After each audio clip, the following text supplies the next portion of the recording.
নামাজ, রোজা, দানের চেয়েও বড় কোনো শ্রেষ্ঠ ইবাদতের কথা আমি কি তোমাদের বলবো না?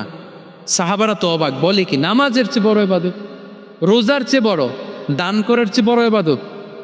সাহাবীরা বললেন বালা ইয়া রাসূলুল্লাহ, নবী বলেন। বিশ্বনবী বললেন নামাজের চেয়েও বড়, রোজার চেয়েও বড়, যাকাতের চেয়েও বড়, সাদাকার চেয়েও বড় একটা ইবাদত আছে, আমি কি তোমাদের বলবো না?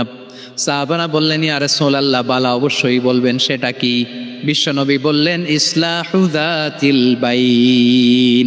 দুইজন যখন ঝগড়া লেগেছে, তোমার দুই ভাই যখন ঝগড়া লেগেছে, এই দুইজনের মধ্যে বিরোধ মিটিয়ে মীমাংসা করে দেয়া হচ্ছে সবচাইতে সেরা কাজ। দুইজন ঝগড়া লাগছে, ইসলাহু যাতিল বাইন, দুইজনের মধ্যে মিলিয়ে দেয়া, এটা নামাজ, রোজা, সাদাকার চেয়ে বেশি সওয়াব। সুবহানাল্লাহ, এত আসতে, হ্যাঁ? ওয়াত্তাকুল্লাহ ওয়া আসলিহু যাতা বাইনিকুম, সূরা আনফাল।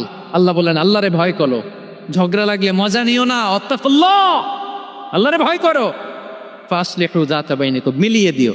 তাহলে আমরা মিলায়ে দিব, রাজি আছেন তো?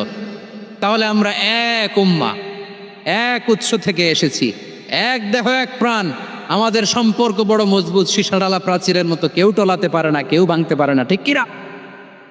আবার আমাদের সম্পর্ক হলো ভাই ভাই, আমরা ঐক্যবদ্ধ থাকার জন্য দুনিয়ায় এসেছি। কেমন করে ঐক্যবদ্ধ থাকতে হয় দুনিয়াবাসীরে শিখানোর জন্য এসেছি।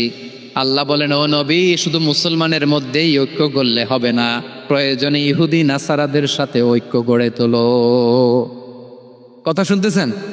প্রয়োজনে আহলে কিতাবদের সাথে ঐক্যবদ্ধ হওয়ার আদেশ দিয়েছে কে? সবাই বলতে হবে, আওয়াজ করে বলেন। আহলে কিতাব ইহুদি নাসারাদের সাথেও প্রয়োজনে ঐক্যবদ্ধ হওয়ার ঘোষণা দিয়েছে কে? বিশ্বনবী মক্কা থেকে মদিনায় হিজরত করতে গেছেন, ওখানে ইহুদিদের সাথেও কোয়ালিশন করেছেন। সুবহানাল্লাহ পড়বেন না? বনু কাইনুকা, বনু নাদির, বনু কোরাইজা, এই তিনটা দলের সাথে বিশ্বনবী কোয়ালিশন করেছেন একসাথে, কিন্তু তাদের বিশ্বাসঘাতকতার কারণেই তারা বহিষ্কৃত হয়েছে মদিনা থেকে। বিশ্বনবীর এখানে কোনো দোষ নাই, বিশ্বনবী ঐক্যবদ্ধ হতে চেয়েছে। আল্লাহ তাআলা নবীরে বললেন, নবী তুমি তাদেরকে বলো, ও আহলে কিতাবের ভাইয়েরা, ইহুদি নাসারারা, এসো এসো এসো, আমরা এমন একটা বিশ্বাসের প্রশ্নে একত্রিত হই, যে বিশ্বাস তোমাদের নবীরাও প্রচার করেছে, যে বিশ্বাস আমিও প্রচার করি, যে বিশ্বাসের কথা তোমাদের পবিত্র ধর্মগ্রন্থগুলোতে রয়েছে, আবার যে বিশ্বাসের কথা আমার কোরআনের মধ্যেও রয়েছে, আসলে ওই কথায় আমরা একত্রিত হই। সুবহানাল্লাহ।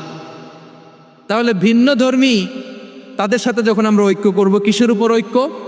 একটা কমন ফেইথ, একটা মৌলিক বিশ্বাসের উপর ঐক্য। আল্লাহ তাআলা বলছেন কুলিয়া আহলাল কিতাবি তাআলাউ ইলা কালিমাতিন সাওয়াইম বাইনানা ওয়া বাইনাকুম আল্লা না'বুদা ইল্লাল্লাহ ওয়া লা নুশরিকা বিহি শাইআ ولا يتخذ بعضنا بعضا أربابا من دون الله فإن تولوا فقولوا اشهدوا بأننا مسلمون. পড়েন আল্লাহু আকবার।